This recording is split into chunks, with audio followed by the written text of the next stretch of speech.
En videos anteriores habíamos comenzado a estudiar la historia de la antigua Roma. Vimos cómo primero se sucedían los diferentes gobiernos monárquicos, luego comenzaba la etapa de la República y en el video de hoy vamos a estudiar la etapa del Imperio Romano de Occidente.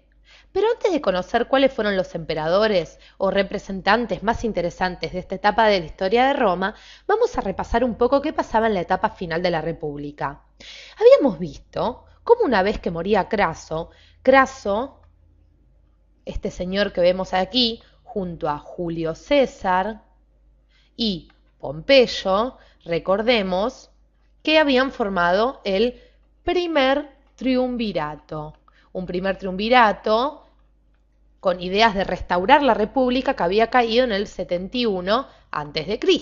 Entonces se formaba este primer triunvirato, primero moría Craso, luego Pompeyo y Julio César se comenzaban a enfrentar. Pompeyo era asesinado por Ptolomeo III, rey de Egipto, y también amigo de Julio César, y aparecía en escena, consolidándose en el poder, Julio César.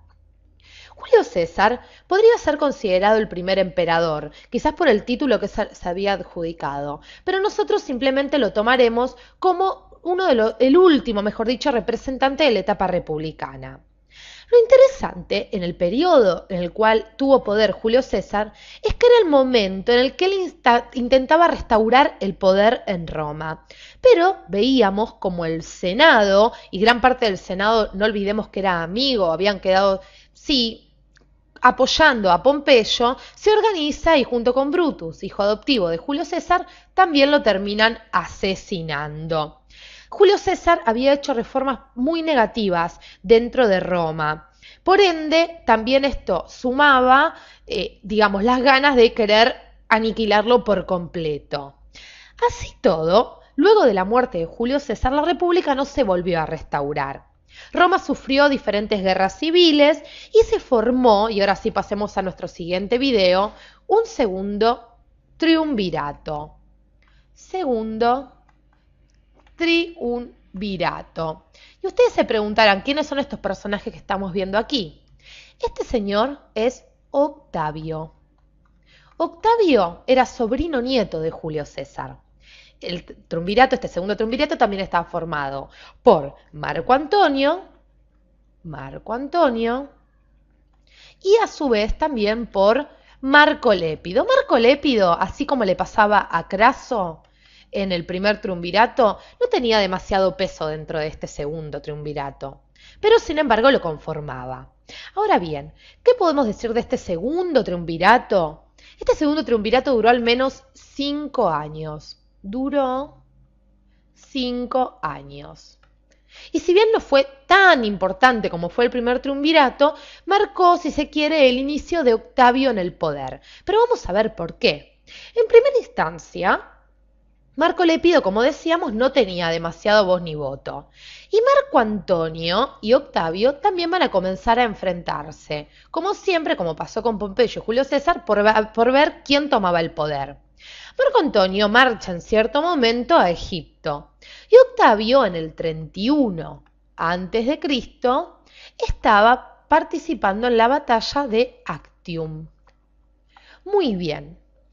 Una vez que participa en la batalla de Actium, en el 29 a.C., decide volver a Roma y así tomar el poder.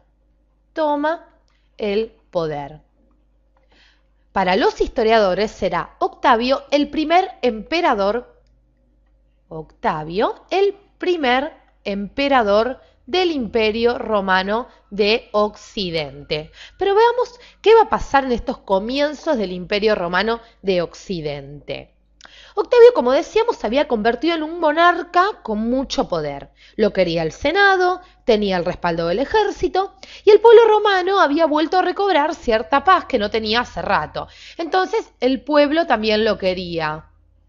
El pueblo lo quería, para ponerlo de alguna forma, ¿sí? Era un emperador muy bien visto. Una vez que muere Octavio, y ahora sí pasemos a nuestras siguientes imágenes, Octavio no tenía un heredero directo del trono. Entonces va a asumir el poder este señor que vemos aquí, que se llamó Tiberio. Tiberio estuvo en el poder desde el 14 al 37 después de Cristo. Y entre las características importantes de su gobierno o los hechos a resaltar, podemos decir que él inaugura la dinastía Julio-Claudia, una de las dinastías para aquel entonces más importantes de Roma. Julio-Claudia. Ahora bien, también debemos resaltar que Tiberio redactó excelentes leyes para favorecer a las provincias romanas de aquel entonces. Luego de que muere Tiberio, ya nos quedamos sin Tiberio, va a asumir el trono un emperador muy loco que gobernó desde el 37 al 41 después de Cristo. ¿Y de quién estamos hablando? Estamos hablando de Calígula. Pero Calígula no tendría tanta suerte, porque en el 41 después de Cristo lo asesinado por los pretorianos.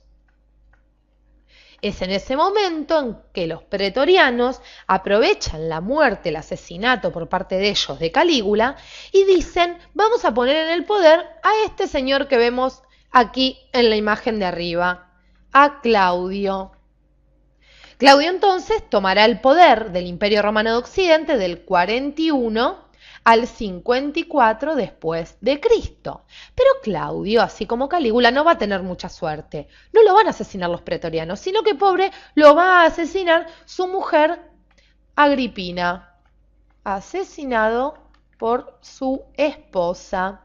Y luego de que Claudio muere, o mejor dicho, luego de que es asesinado, tomará el poder su hijo Nerón. Nerón también fue uno de los emperadores más relevantes de la historia romana, pero Nerón no fue visto con buenos ojos, tanto por el pueblo romano de aquel entonces, así como también por los historiadores de la historia mundial. Nerón estuvo del 54 al 68 después de Cristo. Y como decíamos, no era mirado con buenos ojos porque él va a iniciar las persecuciones a los cristianos. Persecuciones a los cristianos, entre otras de las reformas negativas o características negativas de su etapa en el imperio. Ahora bien, ya pasemos a nuestras siguientes imágenes para seguir conociendo un poco a los emperadores más importantes. Luego de Nerón, tomará el poder Flavio Vespasiano.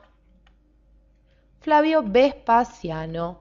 Flavio Vespasiano estuvo desde el 69 al 79 después de Cristo y también hizo reformas muy interesantes. Restauró, si se quiere, la paz en Roma y emprendió la guerra contra Germania. Una guerra muy importante. Guerra contra Germania. Muy bien. Una vez que Flavio Vespasiano deja el poder, asume el emperador Tito. Tito estuvo desde el 79 al 81, no estuvo muchos años. Luego de Tito, para nombrar otros emperadores importantes, vendrá Domiciano, que estuvo en el poder desde el 81 al 86, y luego se sucederán una serie de emperadores hasta que aparece este señor que vemos aquí, que es ni más ni menos que Marco Aurelio. Marco Aurelio también fue uno de los emperadores más interesantes y relevantes de la historia de la antigua Roma. Marco Aurelio estuvo desde el 161 al 180 después de Cristo y también fue el que supo estar, si se quiere, o dar la etapa más próspera a la historia de Roma. Vamos a poner así que fue una etapa próspera.